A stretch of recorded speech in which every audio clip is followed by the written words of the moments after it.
Welcome, everyone, to a slightly later version of your Thursday evening tour around your celestial neighborhood. I'm Irene Pease, your friendly neighborhood astronomer. There's a spoiler going through in the background. Oops. So, tonight, if you're still out there, we are going to be exploring some galaxies. So, it's still galaxy season. And so, we're going to be taking a look at a couple of galaxy constellations. So, normally we think constellations from like stars, like, constellations like that, little stick figurey things. But tonight, we're going to be looking at kind of a different kind of constellation. So, galaxies, like playing connect the dots with our galaxies, so to speak. so, fun visuals. We're going to be using Stellarium. We'll pop over to Stellarium in just a minute. You can find and download that at stellarium.org. And OpenSpace, which you see in the background right now, that I had a wee of a time playing with this week. You can find and download that for free at openspaceproject.com. So without further ado, let's pop on over to the Stellarium. So here we are in Brooklyn. It's a little bit later than late, but that's okay. It's like going back in time a few days. So we have our glorious Brooklyn mountains that always make me feel nice and calm and relaxed and happy inside. But let's go ahead and fast forward to when it's dark, because it gets dark like this in Brooklyn. Actually, last night I was out way too late and I did looked way up, and I saw Arcturus, super duper bright. This was like past my bedtime, late. I have an early bedtime for an astronomer, not that you need to know. But Arcturus was really bright up in the sky. This was like around, closer to midnight. Yeah, about around here, 11. So if you remember way back, we maybe used to follow the arc of the handle of the Big Dipper. So if you have to like bend over backwards to see it, but basically arcing to Arcturus. Arcturus is going to be that really bright star overhead around 11, 12 o'clock at night. And then you speed on to Spica. So I was actually able to pick out Spica in the Brooklyn sky. And if I held my hand up and blocked out all the street lamps, then I could actually curve to Corvus and find our little constellation Corvus the Crow. There's your stick figure. It's a little trapezoid with a hook. Super cute. Anywho, up by Virgo, and then Leo. So the bright star Spica is in the constellation Virgo. And we may have seen Leo in the past, very stately, lion-y constellation. And then also there's this kind of little crook up here, Coma Berenices. A lot of imagination required. It's basically a right angle and it's very faint. But this is where we're going to be focusing because this is where we see lots and lots of galaxies. So those are the little red dots. And again, we're going to be looking towards the Virgo cluster in here, which is actually, if we put up boundary lines, some of the Virgo cluster actually kind of crosses the boundary between Virgo and Coma Berenices. So if we put up some of those dots, we can zoom in. There's a bunch over in Leo. Leo's great. But then we kind of zoom in here and we can see, there's like the Virgo galaxy cluster in here. There's also a Coma cluster of galaxies. It's much further away, so much harder to see in amateur sized telescopes, but there's a nice Coma star cluster. So if you can kind of scan this part of the sky with binoculars, you might see this little cluster, or if you're just in a very dark site, you might be able to see a faint cluster of stars in there. So Spica's pretty bright. The rest of Virgo isn't terribly bright, but you have this beautiful kind of crook and hook, so to speak, of, going back in time, of the constellation Leo, the lion, which I think really looks like a lion. It's like this big backwards hanger or question mark thing. So if you imagine a hanger with like a really big hook and then connecting like these other two stars down here, that's like a hanger. So that's, we're going to see another hanger in the constellations tonight. But that's kind of like a naked eye thing to look for. Leo, if you haven't picked out Leo, look for Leo.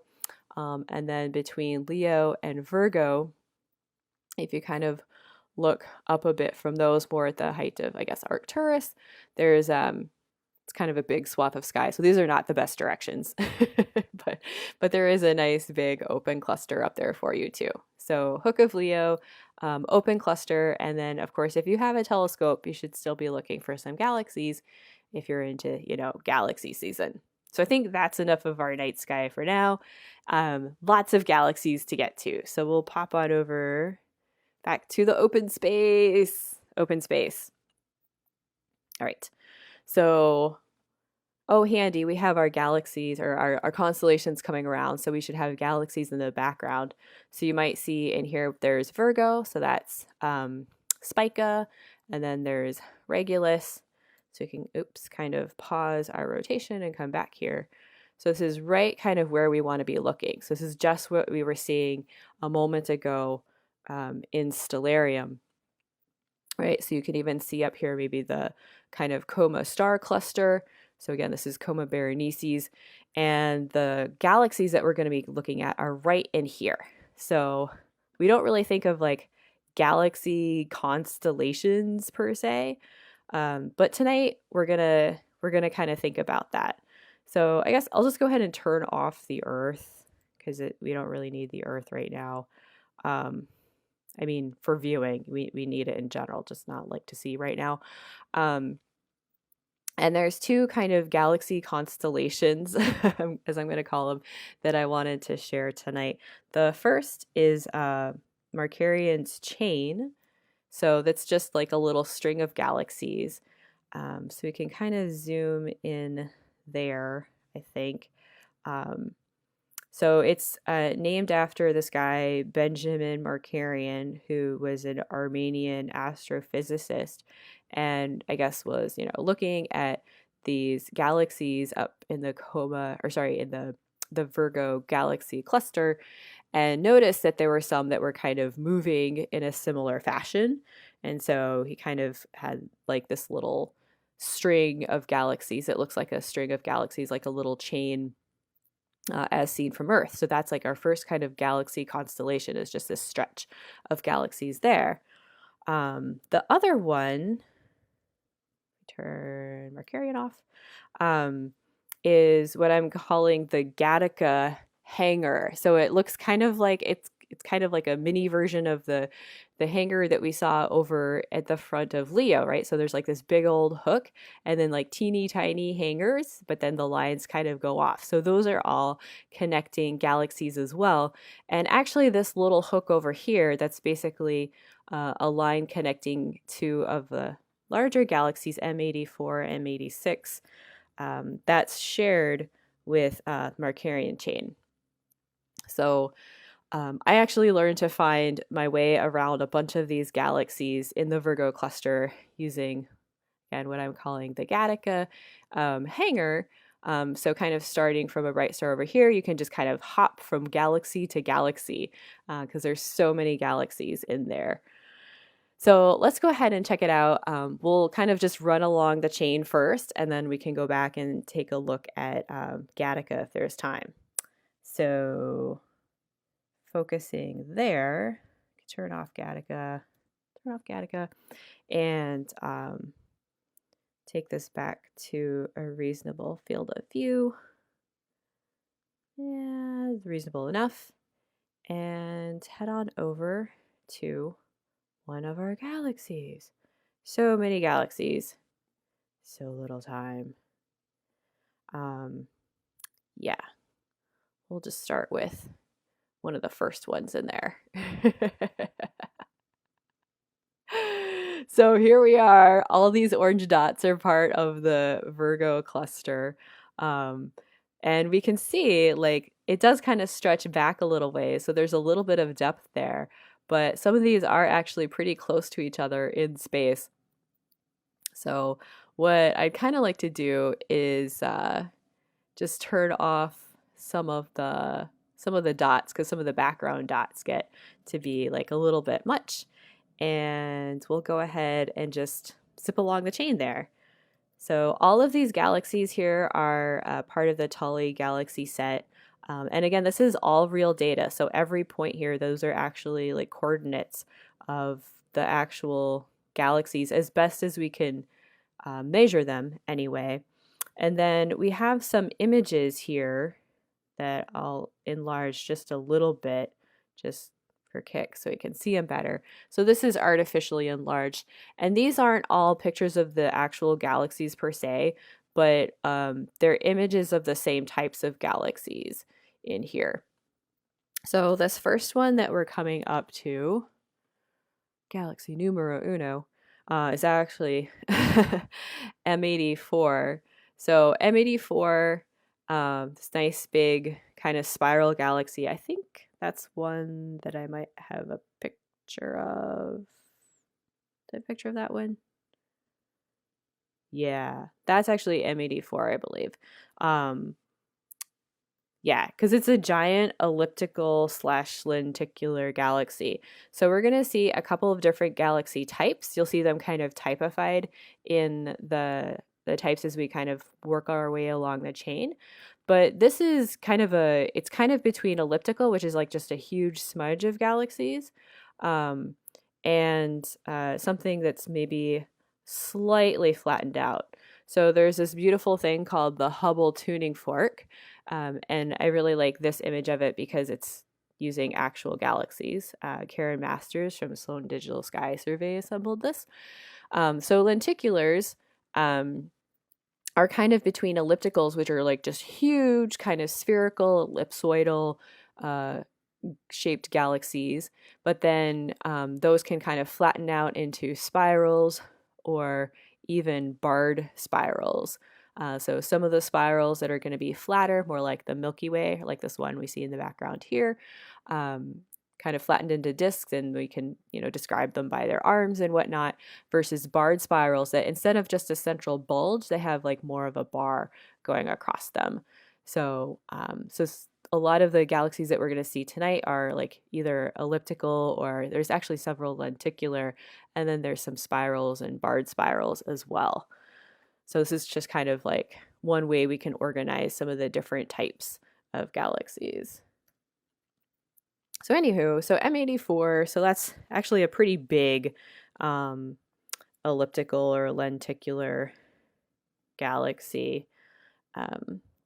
And as we can see over here, M86, that's just like a big round thing. So all these images are flat, right? They're not like 3D images, but just to kind of give you an idea of what type of galaxy we're dealing with. So kind of that point that sticks out towards us, that's the humongous elliptical lenticular M86. And then the next stop along our chain, we have kind of a duo. We can head down here to, actually I went ahead and just grabbed a screenshot of, or a picture of the two of these together. So these two together are called the eyes. So it's NGC 4438 and 4435. So we kind of, you see them two together in space here. And if we pull away, we're seeing like a couple of individual galaxies, and these two are actually interacting a bit. So I think if we get, not that one, this one. So those are sometimes called the eyes. So we have the barred lenticular galaxy. So that one's the the 4435. And then this other one, we can see like some kind of like star forming, star bursting happening or something, some dark dust in there. That's 4438. And we think that might have some huge AGN, probably like a huge black hole in it. So the eyes, really cool. This image was actually taken by the Schumann telescope on Mount Lemmon in Arizona, FYI. But yeah, so really cool pair there. 4438, 4435.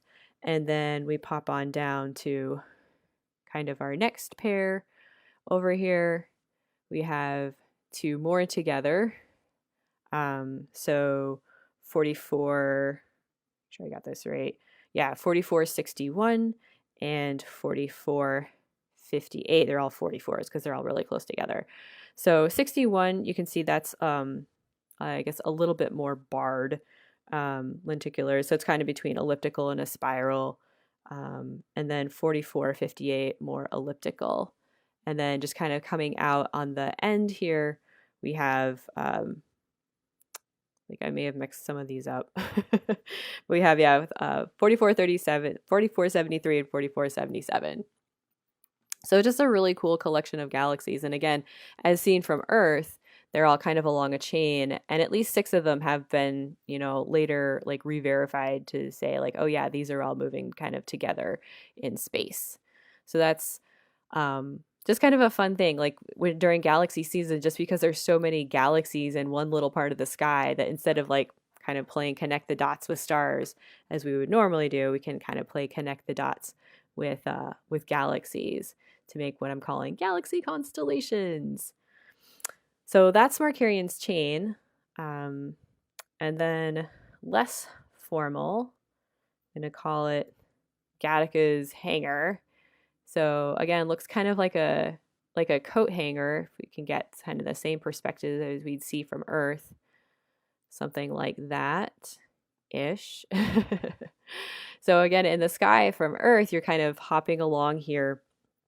So you have M60, M59, M58, and then up to M89, 90, 91, 88.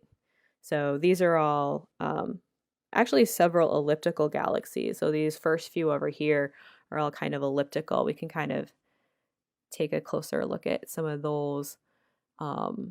So you're not going to see a whole lot of structure in the telescopes, especially for these like elliptical galaxies. In some cases, if you have a bigger telescope and really great skies, you might see like kind of more of a smudge. You're not going to see necessarily spiral arms with these face-on galaxies. Very few spiral galaxies really show that kind of structure for amateur telescopes. But if you're doing photography, then you might get maybe some spiral arms in some of these. So if you follow that coat hanger kind of up and around the hook to 88, you can kind of trace it back to M87, which is kind of famous, just a little bit. Some people may have heard of M87. That's the one that has the supermassive black hole. I think I had a picture. Yeah, supermassive black hole that we've actually imaged with the Event Horizon Telescope collaboration. So there was a massive collaboration to get first an image, and then even more recently, just the last few months, they've picked out some kind of extra detail from like using polarization. So it's kind of exciting to see more and more detail, like actually literally see more detail of a black hole, which we haven't really seen before. So that's M87. It's right in there in this hanger. And then kind of the far right, or I guess the eastern, just kidding, western end of the hanger is basically part of Markarian's chain again. So all the way back over to 86 and 84. So if I turn off Markarian, you can see that bit along there. 86 and 84 kind of overlap. So the galaxies in this little coat hanger, these are a bit brighter than the galaxies in Markarian's chain. So if those are too much of a challenge, look for the hanger, look for the galaxies in the hanger. I actually haven't seen most of the chain, I don't think. I've done the hanger, and by the time I get over here, I'm exhausted and my eyes are starting to hurt and ask for mercy. But I think this season, if we get some clear nights coming up here, we're having another new moon in just a few days. So if it clears and we're able to get some more nice clear skies, then I think that'll be a fun thing to try to see that chain. And again, just one of the cool things that we have to remember is that we're only seeing like kind of a two-dimensional space. So yeah, all of these galaxies really are part of the same cluster. So they're relatively near each other in space, some more so than others. So again, that's just kind of a fun, cool thing that you can really see using open space to be able to actually explore kind of that third dimension and get a different perspective. Even for me as an observer, just really enjoying that. So thanks so much for tuning in. I'm glad people stuck around and still made it tonight, even with my technical Facebook difficulties. But yeah, hope you enjoyed it and pop in again next week for something else new and exciting. Again, I'm Irene Pease, your friendly neighborhood astronomer. You can check out other fun things I'm doing at my website, friendlyneighborhoodastronomer.com. I just have to mention there's a podcast that you should check out if you like listening to my voice. The next episode drops this Sunday. You can find that at aaasky.nyc, AAA Sky. It's the official podcast of the Amateur Astronomers Association in New York. So I'm just going to leave that there for you. Visuals, again, we were using Stellarium tonight, which you can find and download at stellarium.org. And of course, OpenSpace, glorious open source software, which you can find and download for free at openspaceproject.com. Thanks very much for joining. Clear skies. Everyone stay safe out there. Go get vaccinated.